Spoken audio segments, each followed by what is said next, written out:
Bienvenidos, damas y caballeros. Welcome back to Freeform Radio on the Freeform Network. Remember to follow us on Twitter at Freeform Network. Send in those questions and suggestions, ffnquestions at gmail.com. Again, this is Freeform Radio. I'm one of your hosts. My name is Daniel. With me today is Noel. Hey, what's going on, everybody? Happy to be here. And we have Andy. It's all good, Andy. Thank you for joining us. Hope everybody had a good New Year's, and we're ready to start off the year strong. Heck yeah, man. Let's get this podcast going, man. I know with the new year behind the curtain, it's still not New Year's, but by the time this drops, it will be. But speaking of New Year's, Andy, fill us in. No New Year's resolutions, or are you planning that you're still working on it? How are your New Year's resolutions going? Well, as we record this episode, everybody's it's the day before New Year's, and everybody's like, New Year, new me, all that bullshit or whatever you want to call it. I mean, it's good to have goals, but I don't think I'm gonna have. I mean, I don't know. Maybe I'm a bitter old man, but I don't think I'm gonna have one. Like, in the years past, I would like save money, lose weight, healthy, but I don't know. I don't know how long I continue to keep doing that in the long term. Like, I was reading once that like New Year's resolution only lasts like at most 2 weeks into the new year, and I have goals that are more than just for the upcoming year. But I don't know. Like, I was really thinking about it earlier in the week. I'm like, should I have a New Year's resolution?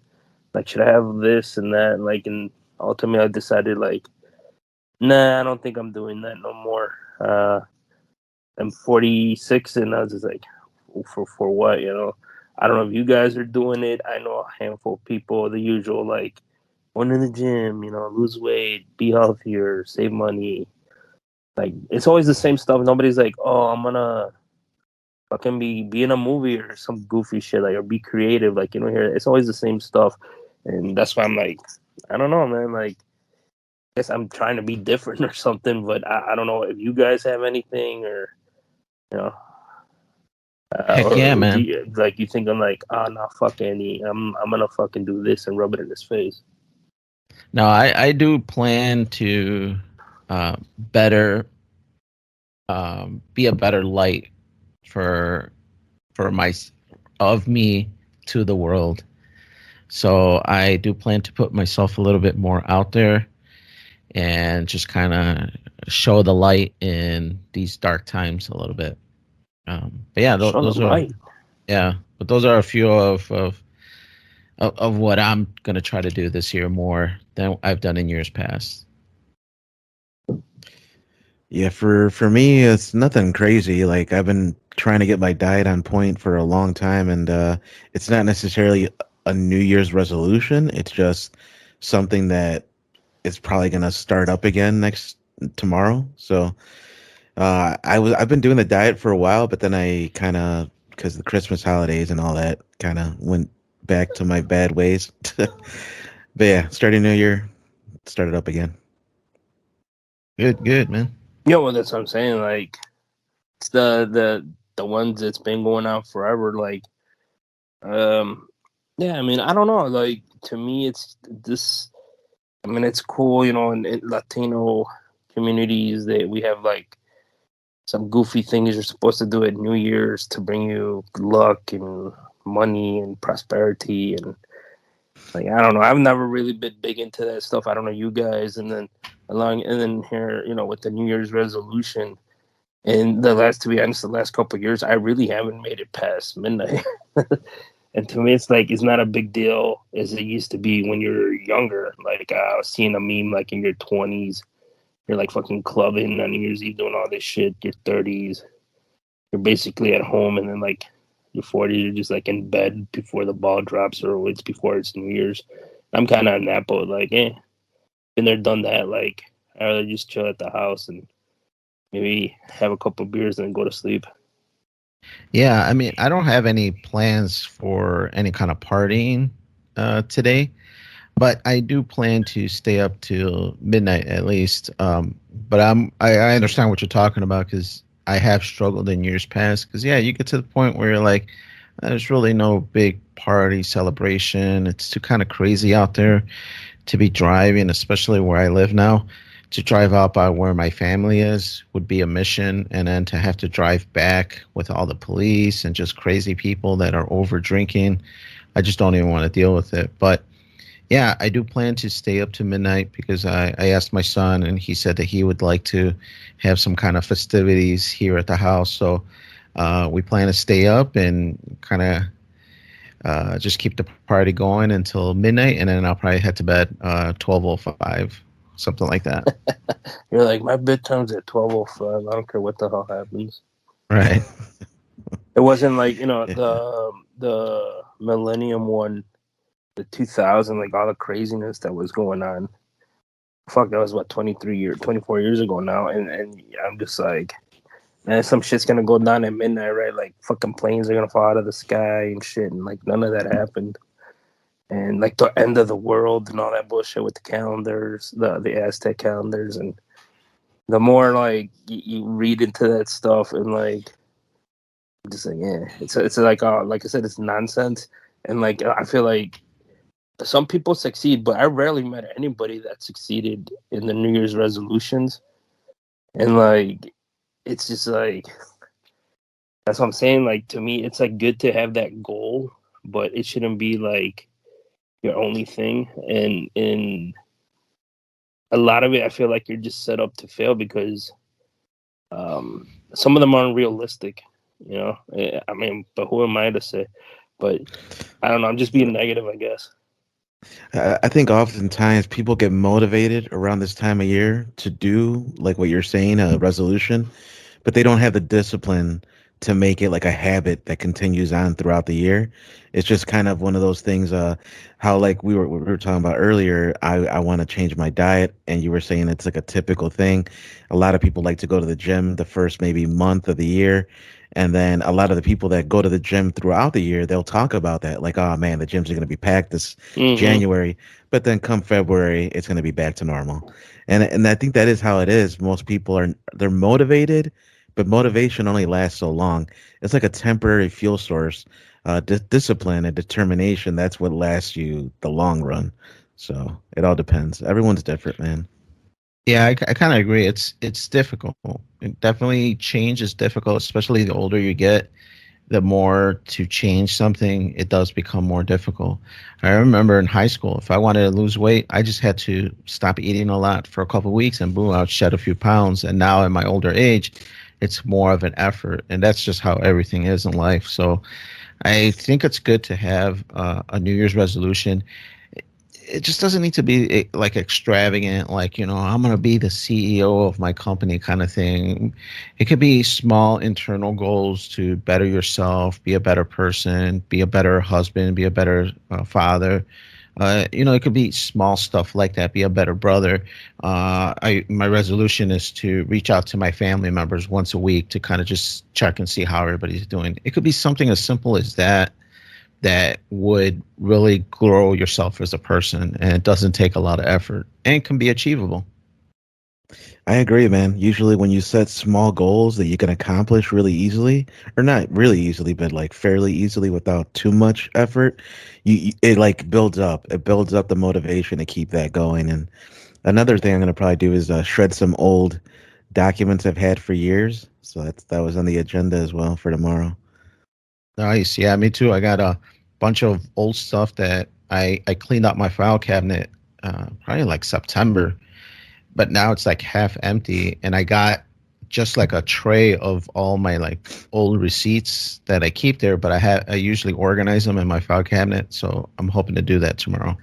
Yeah, I don't know. You got a like at home shredder, Noel, Yeah, or you take it I to ended work up or buying one. something?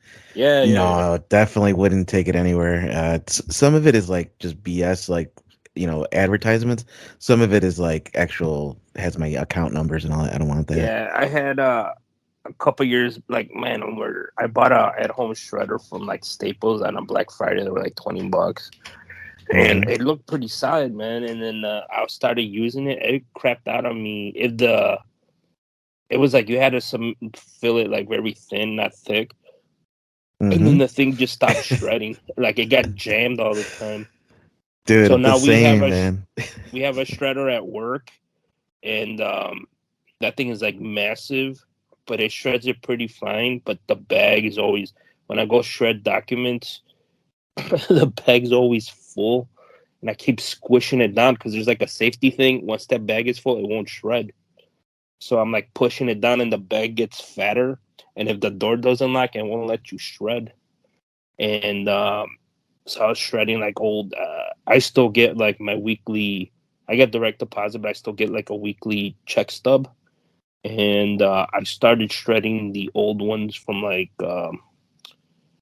5 years ago, and like a couple. Like I shredded a ton of them, and that thing was like a lifesaver because I didn't just want to rip them up by hand and throw them in the dumpster, you know.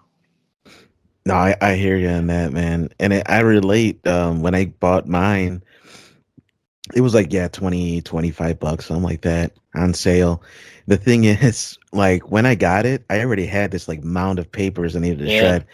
And that's like the case for a lot of people. They'll see a sale, they're like, oh yeah, I'll get a shredder and finally shred all the shit. But like you try to do it all in one go, it overheats like right away, man. Because you're Right. just shredding like paper after paper for like an hour, and the shredder just overheats. So you got to give it time to cool off. So that's probably what happened. The same thing happened to me too. Yeah, yeah, we have a shredder here as well, but the thing that I did in September, like I mentioned, we actually did a bonfire and we burned all of our receipts. We just put the cage around it, and then when the log would, when the papers would get a little low and start becoming ash, then we'd throw another batch in there. And so we were just out there for a few hours, just throwing papers in there, and it just kept the fire going with a couple logs to keep the it just fire in the background going. it's like And some movie, damn, where you don't want people to find the evidence of what you bought or something, man. right, I mean, it was as efficient as that because I doubt any little crumb of evidence, if you want to say, was left. But yeah, it all turned to ash, and the next day I had to empty out the fire pit because there was just a huge pile of paper ash in there. But yeah, Yeah, I get what you're saying. Yeah, sometimes you get a new shredder and you just start going to town, and it just overheats because it just can't take you shredding 2 years it's worth of not paperwork designed to. on it. Yeah, you'd Yeah, be shredding an hour, like your whole lifetime, in an hour. It's right. supposed to be like little by little daily, but yeah. I mean, that's what I'm saying. Like, that's good to get rid of stuff, and like that's one thing I'm gonna try this year. I mean, but it's challenging when you have your partner who likes to keep a lot of stuff. Like I'm constantly throwing stuff out, and it's a lot of donations to be coming up the next year, and then Nice. I always accept Hogan figures if you got any. nah, I ain't gonna do that. That's what I'm saying. Like, me, what I'm gonna leave to what, and then like all the stuff with streaming lately with my movies. That's another big discussion in this house. Now I always tell my wife, I'll get rid of you first before I get rid of my movies, and it's gonna be an issue, man, because I'm gonna run out of space for this stuff too, and I gotta organize it better. Yeah, when we moved, I got rid of a ton of DVDs, CDs, a bunch of like physical media. I kept like the stuff that I really cared for, like the Tombstone Special Edition. But that copy of Matrix that I had, I'm like, well, there's nothing too special about this, and I can watch Matrix anywhere. So I got rid of it and stuff like that. So I just went through and I really only kept, maybe if I had to take a guess, maybe around 30 DVDs, and I had boxes and boxes of them. So Yeah, I was talking to a guy at work about it. He's a younger person, and he was telling me he's always asking me stuff about like wrestling and movies. And then I was telling him, like, bro, you can't rely on streaming, like, because they edited that shit from like the original stuff when they showed the movies. He's like, well, what do you mean? He's like, there's movies where, especially like on Disney Plus, and like since they acquired the Fox, they've been editing out words and scenes, and you know, and like Spielberg back in the day was changing people's guns to walkie-talkies, and you know, the special effects they did with Star Wars. And he was just like, what? Like, he was kind of shocked by this, and like that's why I got like a ton of movies and tapes and that I'll probably never get rid of. I was telling him about certain banned cartoons that are racist. He had no idea what I was talking about. He's like 20 years younger than me. Like, just Google censored 11 Looney Tunes. And he Googled it. He's like, dude, I didn't even know these existed. Like, yeah, dude, I'm like 46.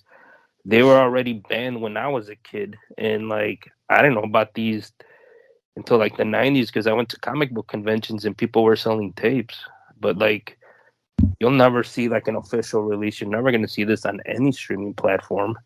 And like stuff like this is just like they're trying to erase, and then it's crazy. Like, I feel old when I talk to this guy because he's in his 20s and he's real quick. He's like into wrestling right now, and I talked to him about all this shit. Like, this has all been done. Like, I showed him about the Bret Hart wrestling with shadows. He saw that thing and he was like, oh, I didn't know about all this. And then yesterday he shot me a video about someone was talking about taking a gun, like a wrestling thing. I'm like, bro, this has been done. He's like, he texted me, what do you mean? And I sent them the video. You might remember, Dan, where Brian Pillman was his house and Stone Cold came Stone in there. Cold, right? Yeah, and he pulls the gun out.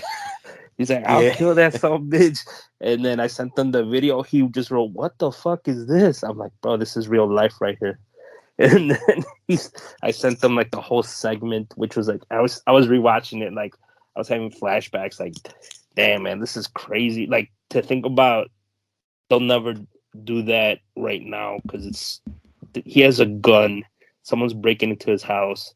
Somebody, I'm gonna shoot him, and people, you know, used to think wrestling was real or whatever you thought about it back then. And he was shocked, like he couldn't believe it.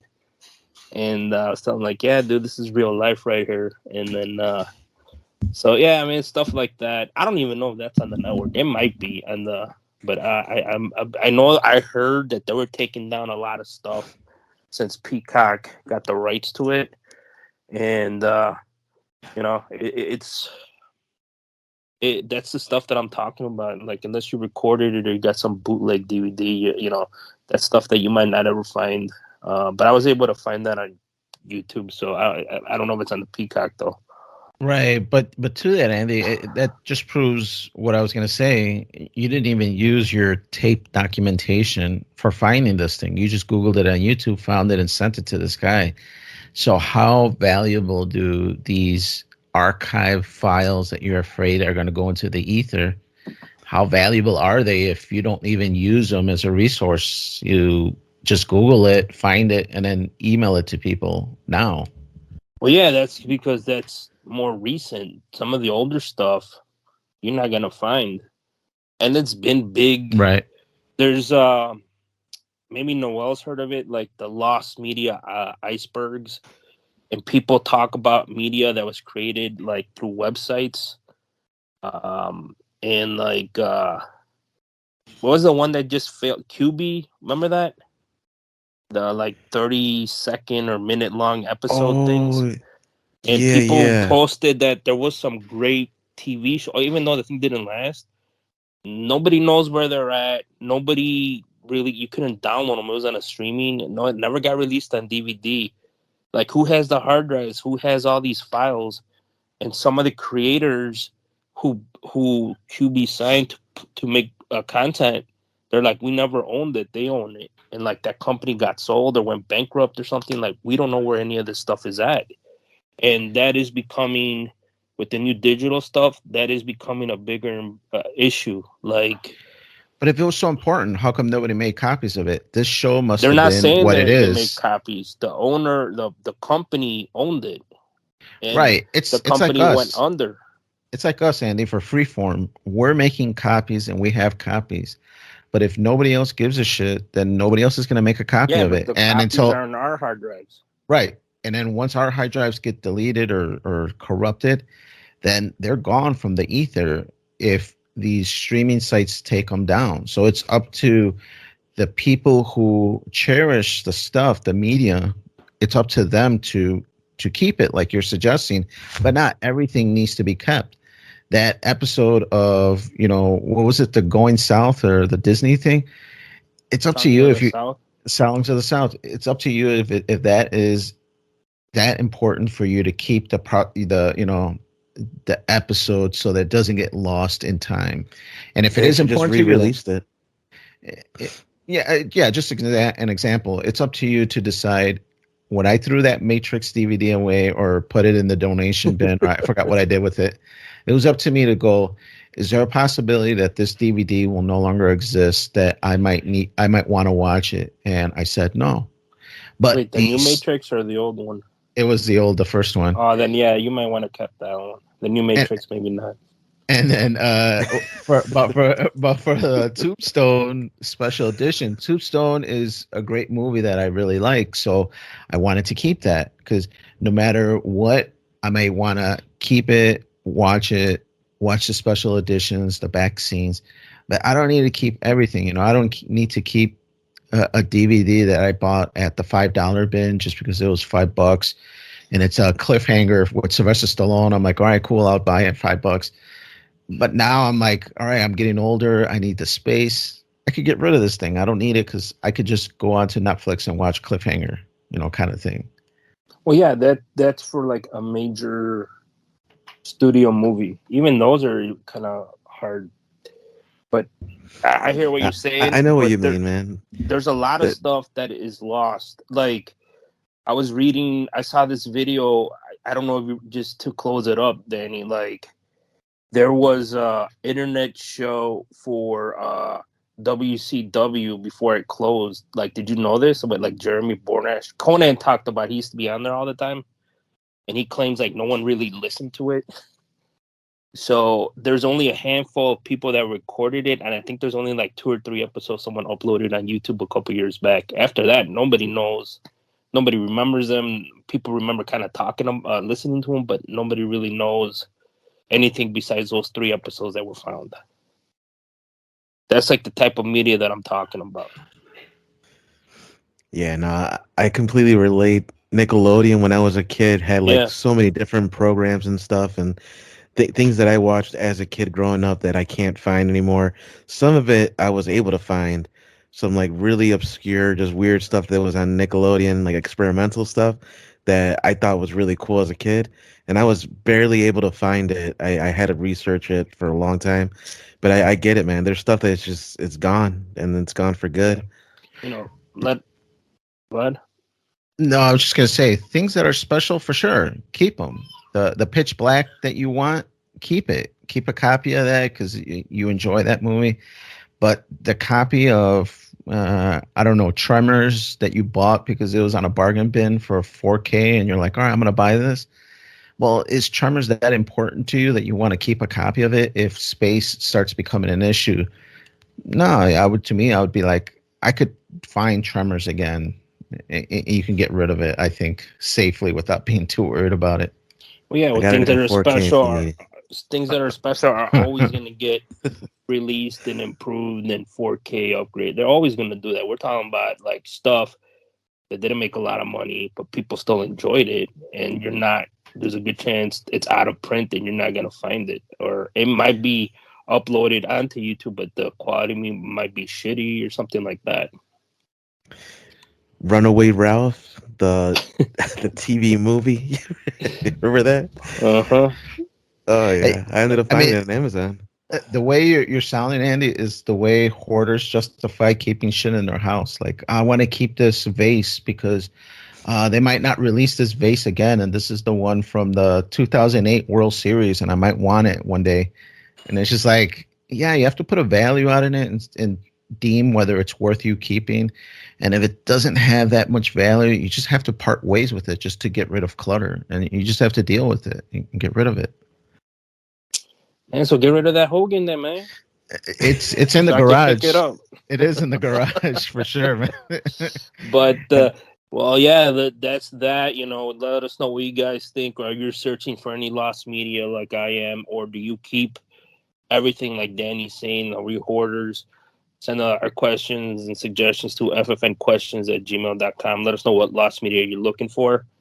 And with that being said, let's go to Noel.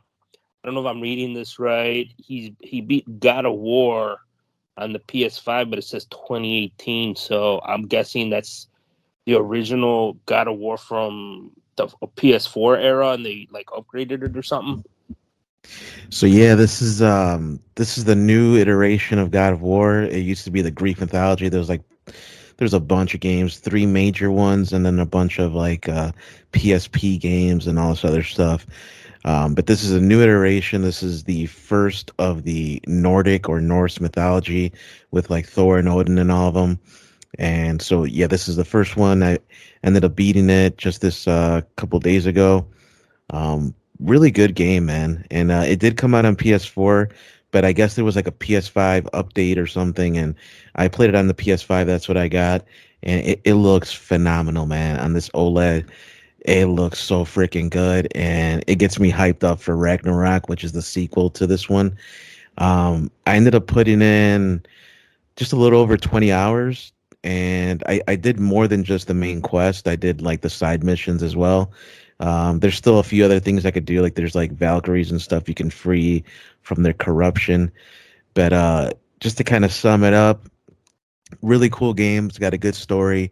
Kratos was originally in the first three God of Wars. He was in Greek mythology, so he was fighting the Greek gods, and he ended up beating Ares, the god of war. He became the new God of War. Later on, he ended up fighting a bunch of different gods and ended up killing Zeus, who ended up being his father. Spoilers for everyone, but I mean, you should have played all the games by now. And now in this, I mean, for real, like it's just so old now at this point. It's like over 20 years old. But now the newest one, the Norse mythology, he ended up having a new family, a new wife and a son, and now he's living, I guess in this area where the Nordic live, and you know his wife ends up dying in the start of this game, God of War 2018. And so the mission is to bury his wife or spread her ashes in the highest mountain, that exists. And so him and his son set off on this journey to go do that. But obviously, for the game to be interesting, there has to be a lot of obstacles. And so that's what it is. A lot of obstacles to try to get to do this one simple thing. And it just grows. The story just keeps on growing. And it is open world to an extent. There's, a lot of different paths you can choose to go to. Um, and there's just so many different puzzles and enemies, and they even have RPG elements to it where you upgrade your weapons, you put enchantments on it, you learn different skills, you upgrade your skills. The son, his name is Atreus, ends up using this bow. You could upgrade the bow, upgrade the armor, teach him new skills, and you kind of have like just a bunch of different combat combinations. You got shields, and you got all sorts of stuff, man. It's a really cool game. Um, Again, I put in over 20 hours. Typically, the average person will put in 20 hours for the main story. I think, up to like 50 hours if you want to 100% it. I've never been one to do 100% on any game, really. I think the closest I ever came was Left 4 Dead. Um, just because I put like 700 hours into that, because it's an online multiplayer. So I played it just endlessly, right? But this game is a single player, so obviously you beat the main story, you got a couple side missions, but then once you kind of get through those, it's like it's really a matter of how much of a completionist you are to keep going to every single area to try to find every single trophy, every single item that you can get. And I was never really that kind of person. So I'll still see myself playing this a little bit more to try to get some of the other armors. But I'm really looking forward to the sequel, which is Ragnarok. And I even heard that there's an expansion to that was released, I think, recently for free, I believe. It's called Valhalla, if I'm not mistaken. Right. So, yeah, I'm looking to get it. I actually bought it on Best Buy. I think it was Thursday or Friday, and Best Buy is like, "Yeah, we'll give it to you the next day." And so I was like, "Cool," but then it didn't come yesterday. So I'm like, "What the hell is going on?" And they use this like delivery service called Shipped, and I guess Right. it's kind of like almost like a Uber Eats DoorDash type thing where somebody goes shopping for you and brings it to your house. But like, I don't know what the hell happened. Like they never brought it. And so it says delayed on there. It's like it'll be delivered either between now or Wednesday of January 3rd. The And they're guy's like, if you playing it, don't, dude. right? They're like, if you don't get it by January 13th, we'll refund it. I'm like, dude, what the like, I don't want to wait 2 weeks to start playing this. I just beat the original. I want to play it now. I really regret not just going to Best Buy and buying it in person. I thought I'd try out their online thing, Did, and I'm like, fuck. Yeah, didn't you have issues with a recent purchase through Best Buy then? I had the same thing. I had bought a game through Best Buy, and it took forever because it's like you said, it's like a third party Uber Eats company that just, yeah, it's just one person. I don't know if they like pick up bulk stuff, like bulk orders, or if it's just your order dedicated, like a kind of like a messenger service. But yeah, it Like did get that. DoorDash. Yeah, it got delayed and it took a few days and then I finally got it. Except I wasn't in a big hurry for it. It was more for Christmas presents and they offered it for free. So I'm like, all right, what the hell? I'll do it. But yeah, man, God of War, awesome game, man. The cinematics is like awesome, and I don't know if you noticed, but the whole game is done with one camera. So the camera never leaves the perspective. You never cut to another scene. The camera never goes and fades in and fades out. It's one camera through the entire game. It was like a big thing that they um, kind of shouted out that it was something special that they did that made the game just feel different. And yeah, man, I have not played part two. I did buy it during Black Friday, but right now I'm in the middle of playing my next game. I'm playing Red Dead Redemption Part One. But yeah, man, I picked up God of War 2 during Black Friday and I can't wait to play it, man. I'm really excited. And yeah, the DLC just came out, like you said. It's kind of like a roguelite. So you just go into like these random procedurally generated enemies and you just keep fighting and trying to keep upgrading and keep making it longer and longer and survive longer. And these hordes of enemies keep coming towards you. Yeah, man, I'm excited to play it. I really enjoyed the 2018 one, so I'm excited. I'm like Ragnarok's gonna look amazing. I bet. Um, but yeah, that we'll see when I get it, man. I'm like I gotta wait, So Real quick, uh, Noel. So, yeah. if you got it, try to get it delivered. I guess you purchase an actual disc. So with Yes. Best Buy saying recently they're going to stop selling, a lot of stores are going to stop selling physical media. Does that include video games, or they only let you order it online? Or do you know anything about that? If you could just go in and still buy a game, or is it with the physical media stuff? So, to my knowledge, because originally I was gonna get it in the store, but then I got lazy. I'm like, I don't want to drive far to get it, because unfortunately, the one that's close to me, it's in Melrose Park. It's an outlet store now, so they don't have everything. Like they're limited on what they carry, Oh, and so they didn't have this game. It said I could pick it up there, but I would have to wait till like January 3. So I'm just like, well, fuck. Like I'm not gonna order it and then wait for it and then pick it up. I'm like, I might as well get it delivered at that point. And I was contemplating going to the nearest location out there in Bloomingdale, but I'm like, the last time I went, which was to get my TV, it was a mission, man. It was a long drive, dude. It was like over an hour yeah, commute Bloomingdale's far. there and Yeah. back. Yeah, and I'm like, the weather's like not the best, so I'm just like, nah, I'm just gonna order online. Yeah, I hardly ever go to the city. That would be the closer one, Norwich, the Harlem and Irving. I'm like, there's no way I'm Yeah, going to Harlem and Irving, dude. It's like not around yeah. this time of year. So yeah, I ordered it. It's my regret, man. I don't think I'm gonna do that again. I'll just if I ever get anything through Best Buy again, I'll just go in person and just make sure I get it that same day. Because yeah, it was upsetting, man. I was excited. I don't get a lot of time off from work, so I ended up taking this Friday off, the 29th, or was it the 20th? Yeah, the 29th, Yeah. which is when I bought the game, right? I ended up having that day off as a floating holiday.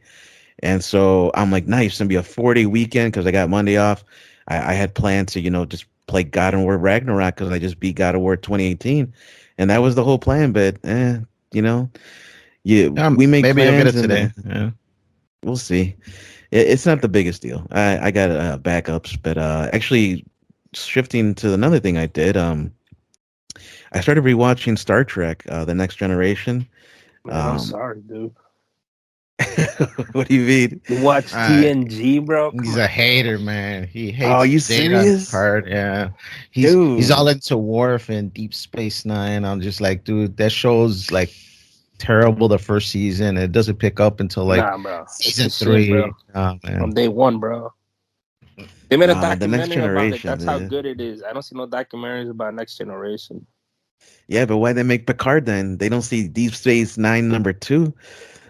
They Yeah, made man. The, Picard, obviously, so that's because The Next number Generation was two, that damn good. number two was always making appearances on DS9. That's all I know. And then, Star Trek Enterprise, they made that, and then they had the tie-in with Riker at the end. Heck Yeah, yeah, So man. that obviously, was yeah, dude, that was don't you're making me upset. Enterprise is better than Next Generation. Like I don't know why they're bringing that vieja and number two over there. But anyways, you're rewatching it and what? You're like, it still sucks. I'll put it like this, man. Like it was the first show to come back after the original, right? So I mean, it's what kind of kicked it off again. And there wouldn't be all these other shows if it wasn't for The Next Generation. Because I mean, the original Star Trek was one season, right? Whereas Next Generation was Three. many, many. Or was it 3? Yeah. I think it was Oh, one. It got canceled, then it got picked up again or something. The original, and oh. after it went off air, there was talks about Star Trek never coming back, and it took a lot of like groveling by the creator to finally bring it back with Next Generation, and it saved Star Trek. There would be no Star Trek without TNG, man. TNG saved the Star Trek franchise. Otherwise, it would have been gone a long time ago. Man, well, that's news to me right there. That's pretty cool because I always had that feeling that the Next Generation is what kicked off all these other shows. Really, like it's the one that's came in the '80s, right? After 20 years of nothing. So anyway, yeah, dude, I started rewatching it because the OLED, like I said, it looks really good with space stuff. There's a lot of cool color contrast and all that. And then just I have it in 1080p, so it looks really good. It upscales to 4K. And dude, I'm loving it again. I just pick and choose random episodes. I'm not watching it from season one till the end. I'm kind of choosing the episodes that I like.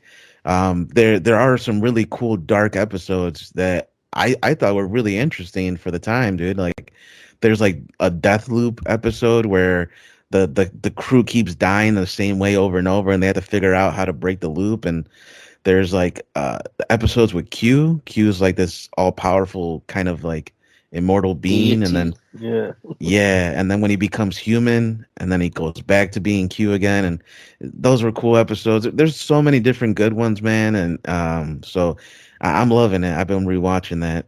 Um, Well, I'm not gonna lie. I do like a couple of the movies. They made mhm. a decent two movies that I really liked. But other than that, I never really was like a fan of the show. I know Danny, like he likes it a lot, and I tried it. I didn't like it. And then are the episodes you watching? Didn't they remaster them like that in the last 10 years? Is that what you're watching, or is it original? Like DVD releases, or what is it, or is it on a streaming thing? So it is digital in a sense, right? It's on my Mm-hmm. external, but um it's a 1080p copy, and they were recently released. If you look up online, there's different websites you could probably go to where you could find it. That way you can archive it and have it forever, no matter who takes it down and streaming. But yeah, no, there's 1080p releases now for it. I don't know if they're gonna remaster it to 4K, but I know for sure there's a 1080p release Yeah, because they they actually did. just Yeah. yeah they did a release on Blu-ray, like a whole big collection. Oh, okay. Yeah, it was Because the I Picard know. collection or whatever. Yeah, I know Paramount or Viacom, whatever. I remember there was talks that they remastered the original show, the with Kirk, and then it did so good that they wanted to do them with all, and then the next generation.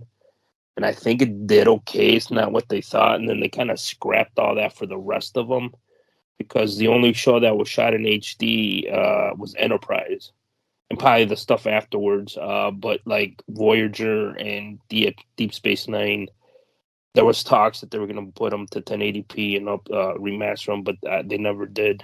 And that's why I'm asking. I wasn't sure if they did that, like I said, with Next Generation, but it sounds like they did.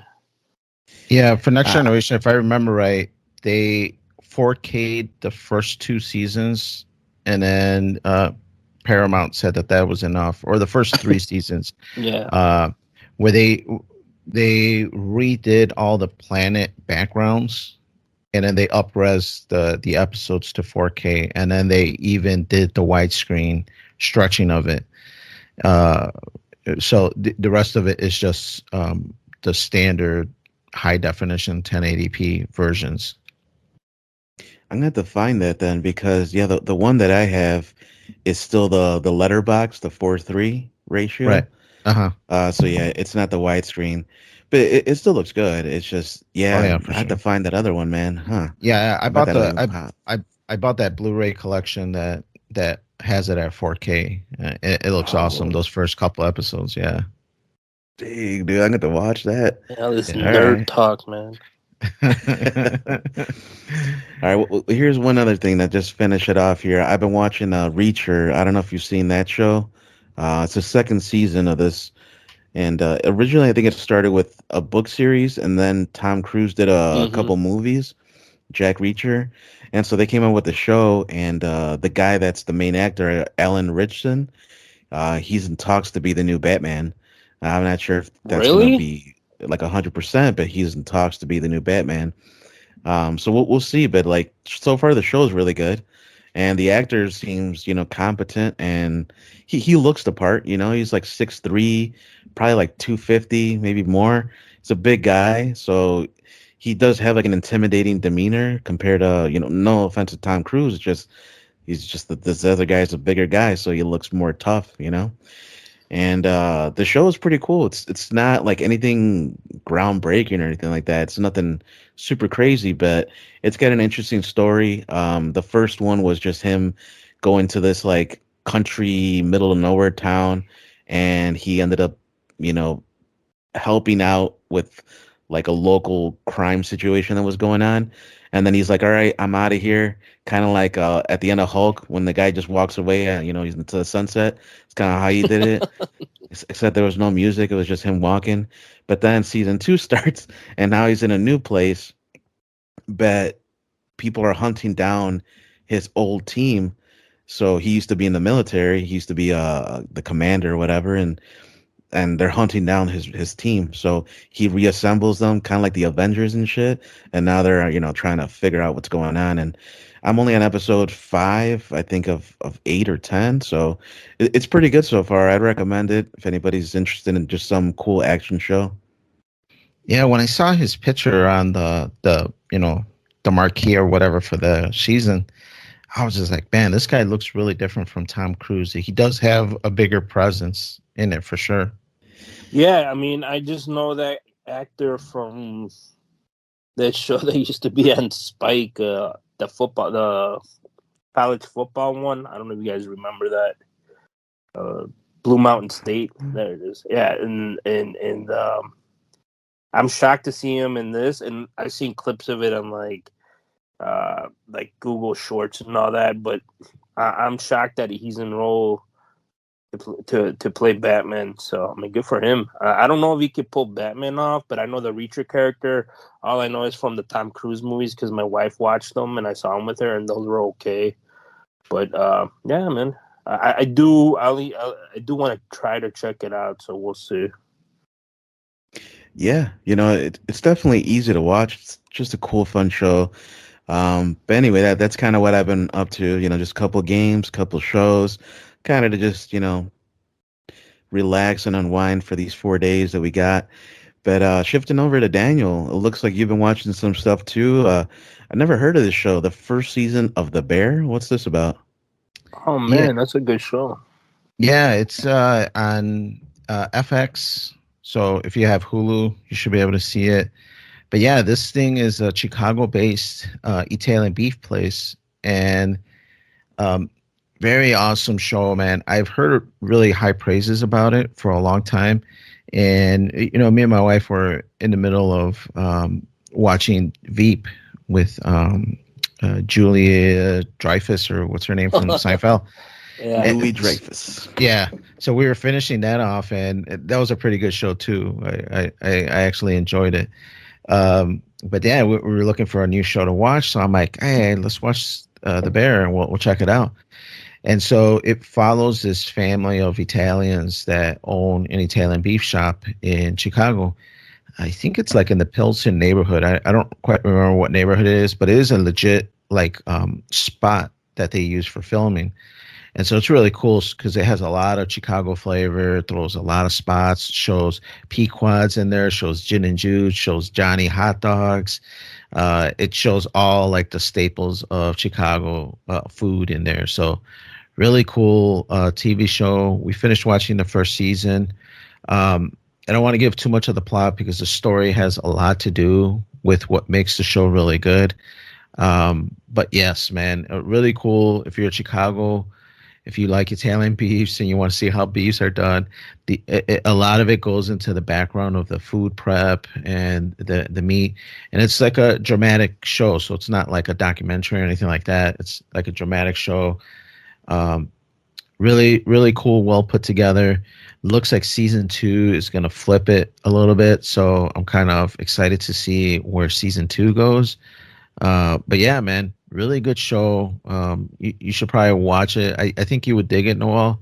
I'm not sure if you're an Italian beef connoisseur or not. Oh, I like Italian beef for sure. I have to definitely look at it. Yeah, yeah. Have you seen this, Sandy? It Yeah, sounded I like you did. watched it. Yeah, I watched it. I binged that. I mean, the episodes are, I think, half hour if I remember. Right. I haven't seen season 2. I started watching the first episode. It was a little slow for me. I'm like, eh. And then, like you said, the first season it goes through all these like stories, and like there's like a little twist there that I thought was kind of strange. Because real quick, the actor that played the Punisher, he's in it, and he kind of has like he has like he's one of the big things in the story that he's doing, what he's trying to do with the restaurant. So, and that character to me was kind of strange, but Oh man, I'm starting to think you just don't like the character because you didn't like him on that Sopranos movie either. no, the only thing I liked him in was Walking Dead. You didn't like him on Punisher either. I watched some of the Punisher, and it was okay. Yeah, He was also just good think you in. don't like the actor. Yeah. He was good in what movie where they're in prison? He was okay in that one. I forgot what movie I watched, but yeah, I mean, he's a good actor, but the character. I'm not talking about the actor. The character in the show. I forgot if it was his brother, cousin, or some shit. He was kind of weird to me. Like he was trying to figure him out and all this bullshit, and like Like he doesn't fit the role. yeah, and then like the whole like the relationship, I guess, was messed up, or it wasn't. I really didn't. I never got no resolution on that. Yeah, I thought he fit the character. Strong Italian presence, really loud and outspoken, and I thought he fit that with spades. I thought in this case he did fit it. In the case of Sopranos, I thought it was kind of a reach, especially since the Sopranos, Tony Soprano's dad was already an established character. And the TV show for Sopranos, that character was played slightly different. So for that, I kind of understood your comments as far as it doesn't really match. But for this, I think he does fit it, and I think he does it well. But yeah, man, check out the show. I think it's very well put together. Probably start watching season 2 maybe tomorrow or during this coming week. But guys, we're running a little short on time, so let's jump into our article of the week.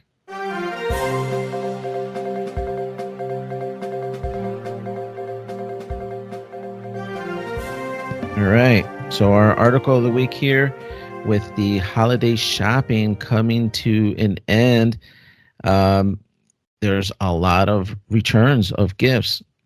And so this article comes off of CBSNews.com, CBS News Miami, and it says bargain hunters looking for after Christmas sales. And mainly what the article goes into is returns and how, according to the article, 40% of consumers are planning to return at least one gift from this holiday season. Um, the article kind of goes into some other details. There's a video as well concerning it, but that a vast majority of people are returning, and they're also giving a warning for people returning gifts that a lot of companies are now starting to charge restock fees. Whether That's it's crazy. well, I mean, to me, I work in an industrial business where you deal with restocking fees all the time, because if you really think about it, it does cost a lot of money. It costs money for the worker to handle this product coming back, paying for the shipping for it to come back, restocking it, certifying it, checking, making sure everything's complete if it's not sealed. So there's a long process in this, and that money has to come out of somewhere. It always trips me out how after a big holiday sale like Black Friday, oh, $10 billion were spent and blah, blah, blah.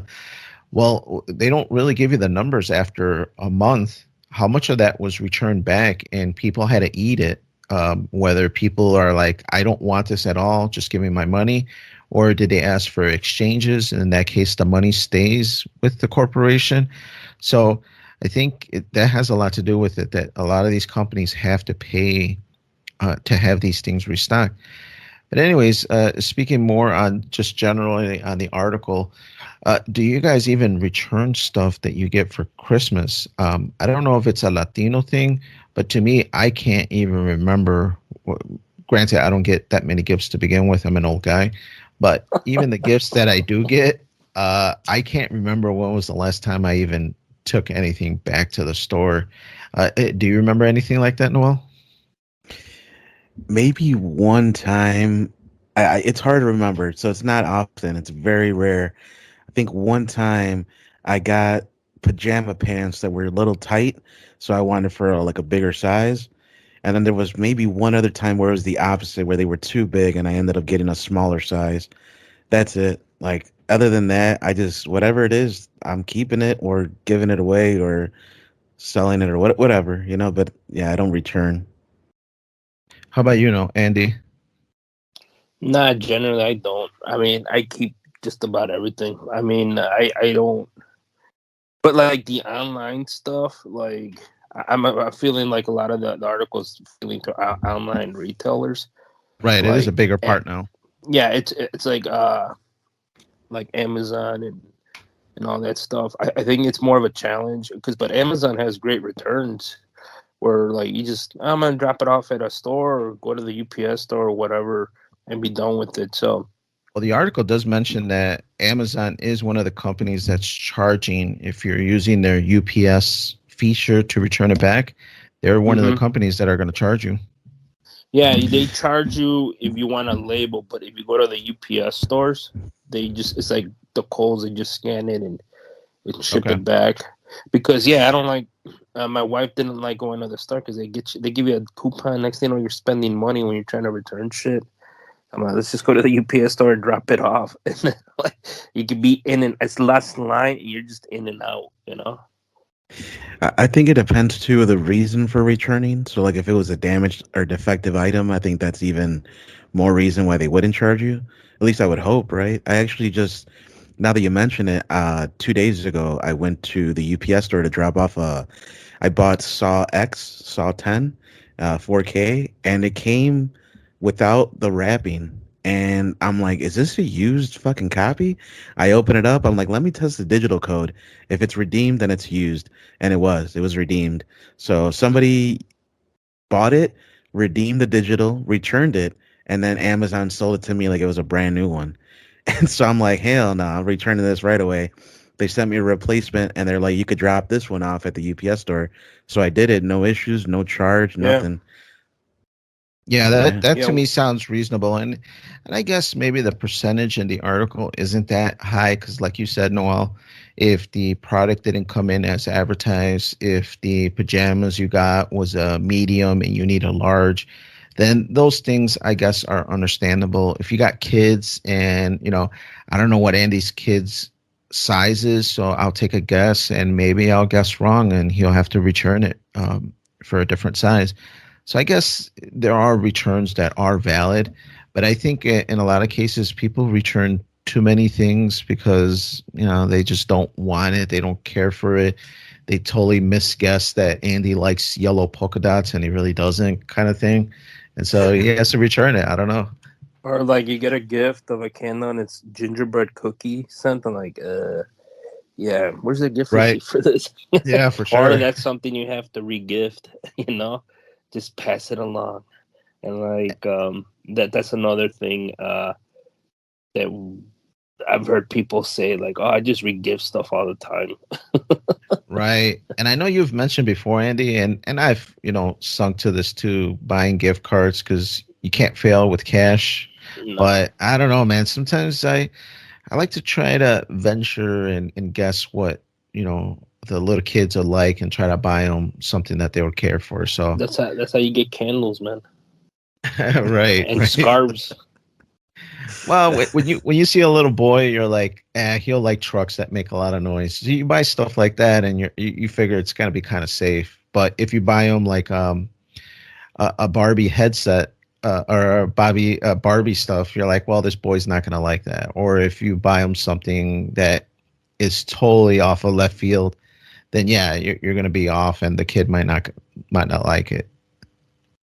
No, yeah, no, the trucks that make noise, he liked it, and his cousins came over, and then they started fighting over him. So thank you, Yeah, because they make noises. I think next year I'm gonna get the kid a drum set, and then so you could have to set it Nah, up. he won't open that. Be playing That's Yeah, gonna be Central. return. the gift I brought, and I just left it there, and I'm like, your gift's there, and he just like looked at it, and just kept walking around, and then like yesterday we had a get together for my wife. He just like he saw it, and he just started opening it up. I'm like, oh, now you picked when we're gonna get out of here. So I had to unscrew one really quick and give it to him, and he was loving it. And then the cousins came back, and then all hell broke loose over those little trucks. It was funny and annoying at the same time. Nice, man. Yeah, I mean, I think it's worth the effort to try to find something that the person will care for. But yeah, I think, like you mentioned, Andy, with this online presence now being more so than ever, that return percentage is just gonna increase. I mean, how can you buy shoes online? To me, shoes are particular. One brand, a size 10.5 is a little tight, and then the next brand is just on the money, and it fits perfect. So things like that are always going to be a thing where you're just going to have to return things. But Right. yeah, I think it's just something that it maybe cash and gift cards are going to be more of the future. I don't know.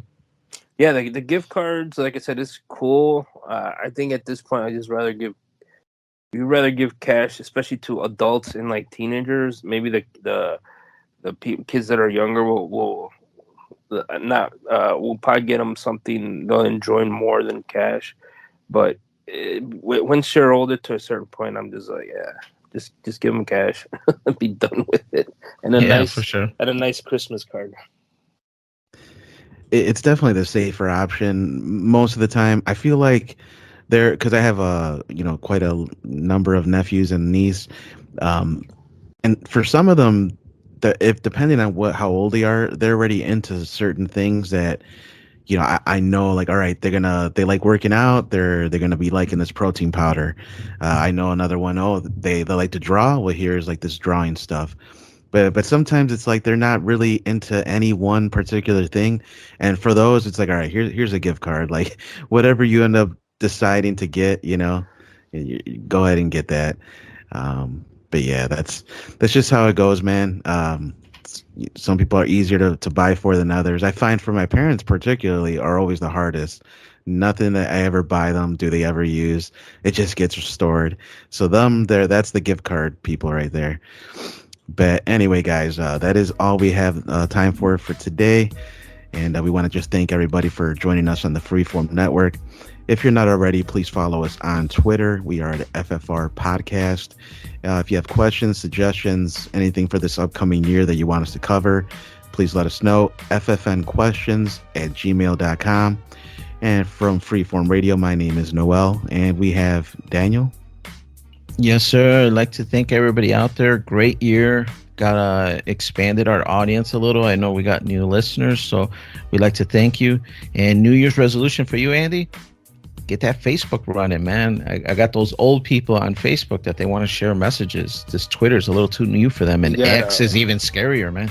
We got what do they call it? We're kind of banned on there, but I have to start it under a different name or something. But we'll get it up and running. For sure. Any closing remarks, Andy?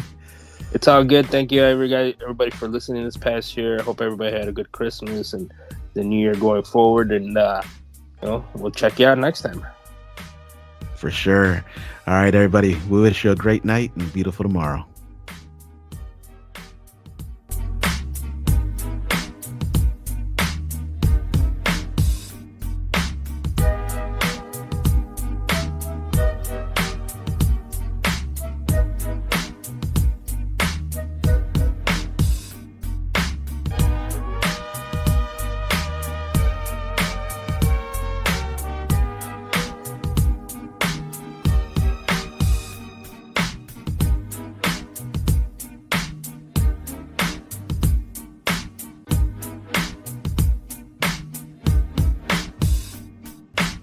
That was cool, Dad.